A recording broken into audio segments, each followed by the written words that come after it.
I-stress o pagod na pagod ka na ba?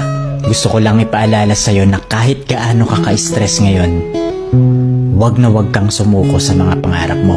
Kailangan mong tandaan parati na magtiwala ka sa progress na nangyayari sa buhay mo. Kahit alam ko na minsan sobrang hirap at sobrang nakakapagod na din talaga. Magtiwala ka sa kakayahan mo.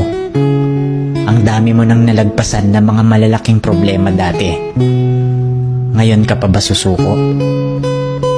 Patuloy ka lang na lumaban.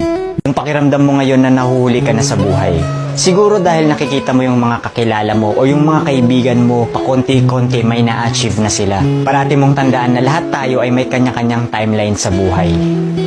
Hindi ka nahuhuli at hindi ka rin naman nauuna.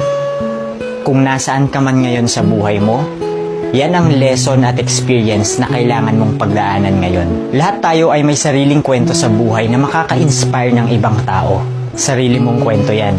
Kaya make sure na sulitin mo ang bawat moment at gawin mong fulfilling ang kwento mo kahit anong mangyari.